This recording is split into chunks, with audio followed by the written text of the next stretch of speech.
ছাদ বাগানে ফুল ভালোবাসেন তাদের জন্য বুগেনভেলিয়া বা বাগান বিলাস একটি অত্যন্ত সুন্দর ফুল। আর এই গাছকে অনায়াসেই আপনার ছাদ বাগানে প্রতিস্থাপন করতে পারেন। সাধারণ যত্নতেই এই গাছ কিন্তু বেড়ে উঠবে এবং প্রচুর পরিমাণে ঠিক আমার মতন ফুল দেবে। আমার 3টি গাছ আছে, তার মধ্যে দেখুন এটি সম্পূর্ণ সাদা এবং পরের যে গাছটি এটি ভেরিগেটেড। এখানে দেখুন সাদা এবং পিঙ্ক কালার একসঙ্গেই দেখতে পাবেন এবং পাতাগুলোর কালার দেখলেও আপনারা বুঝতে পারবেন সেটিও ভেরিগেটেড। এখন এই গাছের পরিচর্যার ক্ষেত্রে বেশ কিছু বিষয় আপনাদের মাথায় রাখতে হবে, আর তা না হলে আপনারা কিন্তু ঠিক আমার এই 3য় গাছের মতন ফুল পাবেন না। দেখুন একই সঙ্গে এই 3টি গাছে, এই গাছে কিন্তু ফুল নেই, তার পরিবর্তে প্রচুর পাতা রয়েছে।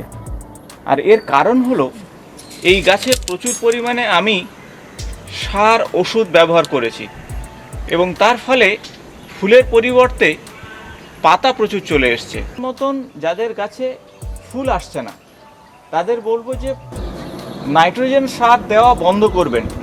টানা 7 দিন গাছের গোড়াতে জল দেওয়া বন্ধ করুন, তাহলে দেখবেন গাছের পাতা ধীরে ধীরে ঝরে যাচ্ছে। আর ঠিক তারপরেই জল দেওয়া শুরু করুন, আবার নতুন পাতা আসবে এবং সেই সাথে ফুলও চলে আসবে। আর এই কাজটি যদি আপনারা করতে পারেন তাহলে কিন্তু ফুল না আসার সমস্যা থেকে আপনারা মুক্তি পাবেন। আর 7 দিন টানা জল না দিলেও আপনার গাছ কিন্তু মরবে না, এ নিয়ে ভয় পাওয়ার কোনো কারণ নেই। তাই আপনারা এই সময় গাছে জলের ব্যবহার কমিয়ে দেবেন। আমি বোঝানোর জন্য এই গাছটি পরীক্ষামূলকভাবে এইভাবে করেছিলাম। এখন আসবো মাটি কিভাবে প্রস্তুত করবেন এবং কখন এই গাছকে প্রতিস্থাপন করবেন। এই গাছের ভালো কাটিং আপনারা নার্সারি থেকে পেয়ে যাবেন এবং মাটি প্রস্তুতের ক্ষেত্রে আপনাদের বলবো যে গার্ডেন সয়েল 60% নেবেন এবং 30% আপনারা ভার্মি কম্পোস্ট এবং 20% কোকোপিট মিশ্রিত করে মাটি প্রস্তুত করবেন।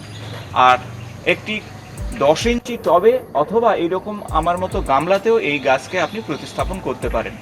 অতি সহজেই এই গাছ বেড়ে উঠবে।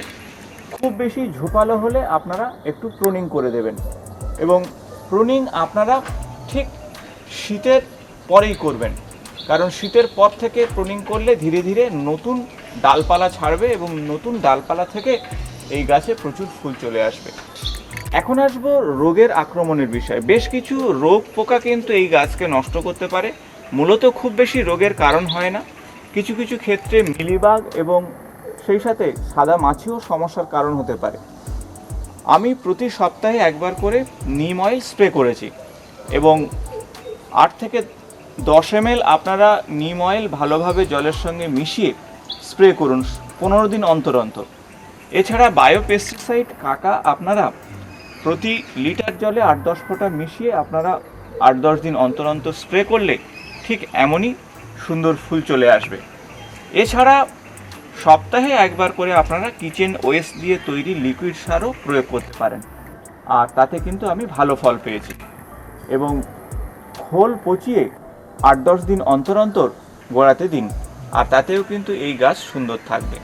আর জলের কথা আপনাদের আগেই বলেছি যে এই সময়টি অর্থাৎ গ্রীষ্মকালের শুরুতে বা বসন্তকালে আপনারা জল সপ্তাহে একবার বা দুবার দেবেন, আর তাহলে কিন্তু পাতার পরিবর্তে ঠিক আমার মতো ফুল পরিপূর্ণ হবে আপনার গাছে।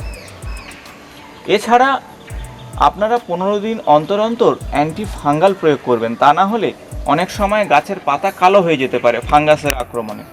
আর সেজন্য আপনারা সাপ ব্যবহার করুন, প্রতি লিটার জলে 0.5 গ্রাম থেকে 1 গ্রাম মিশিয়ে সাপ প্রয়োগ করলে ধীরে ধীরে কিন্তু ভালো রেজাল্ট পাবেন।